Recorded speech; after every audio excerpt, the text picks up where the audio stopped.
Greetings, my friends. I have important news to tell you all about today.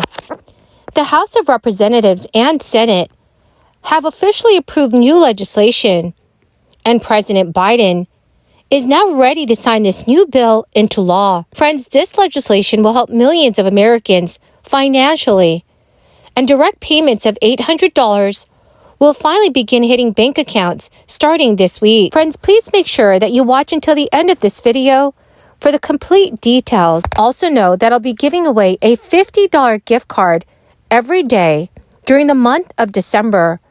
So if you would like to enter these giveaways, simply click and like several of my videos and then comment below the keyword of each video that you watch.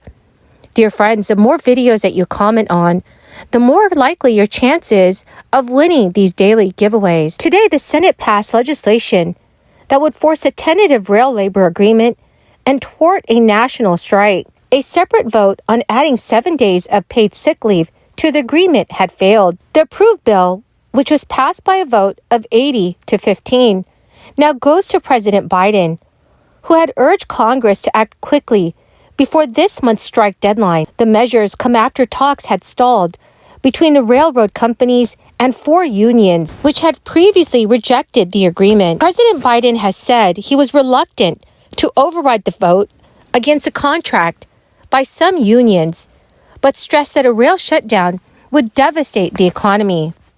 Labor groups have said that enforcing an agreement with the legislation denies them the right to strike. In a statement after the Senate vote, President Biden said he would sign the bill into law as soon as Congress sends it to his desk. Biden said in an official statement, "I know that many in Congress shared my reluctance to override the union ratification procedures.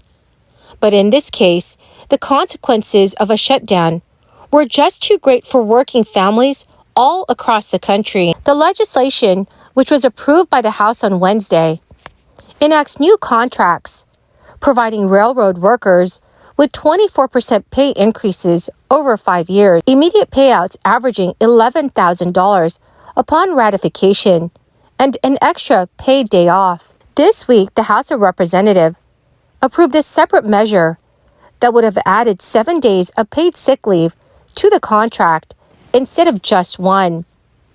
That measure was defeated in the Senate vote. Paid sick leave has been the main point of disagreement during negotiations between railroads and the unions. Smart Transportation Division, which represents some of the rail workers, has said in a statement it was unfortunate that its members were not able to approve the labor agreement, but thanked Biden and congressional leadership for attempting to achieve more. The parties have until December 9th to reach an agreement before workers promise a strike, which the industry estimated would cost the U.S. economy $2 billion per day. Without an agreement, rail movement of certain goods was set to be curtailed as soon as this weekend in preparation for the strike. So dear friends, what are your thoughts on this? Please let me know your thoughts in the comment section below. Friends, the keyword for this video is Sturgis, South Dakota.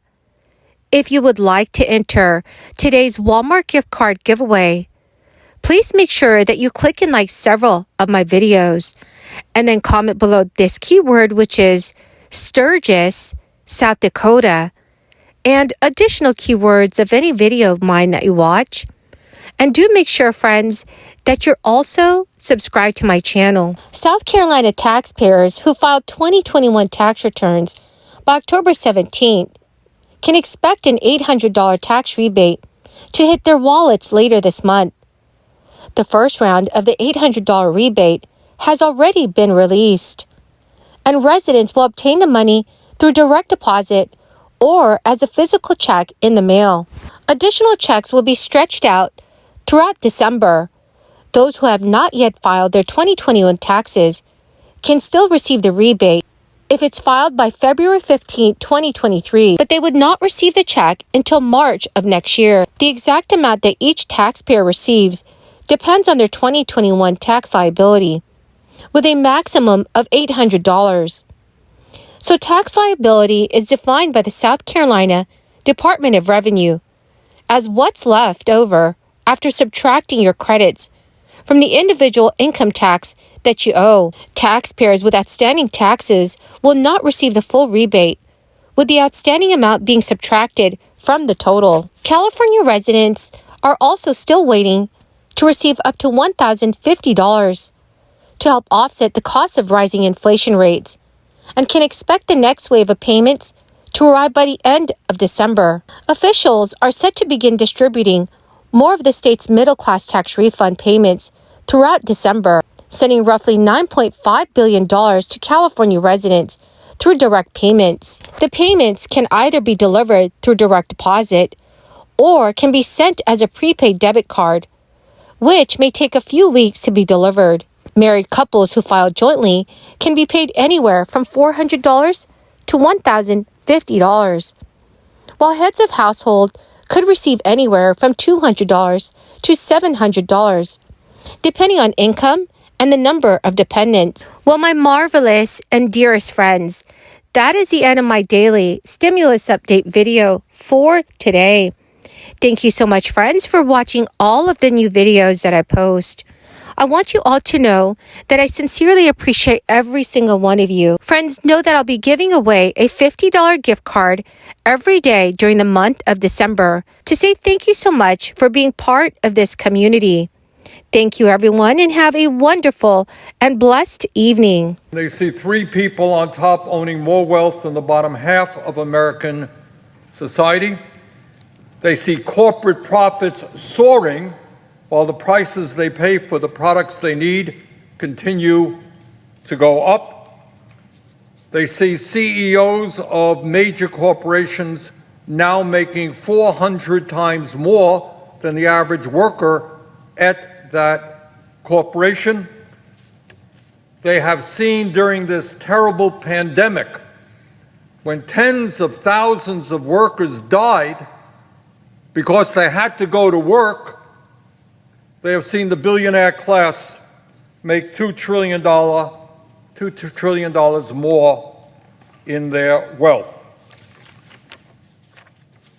Further, they look around them, and while the very wealthiest people in America become much richer, they walk down the street and they see people sleeping out on the sidewalks. We got almost 600,000 Americans who are homeless.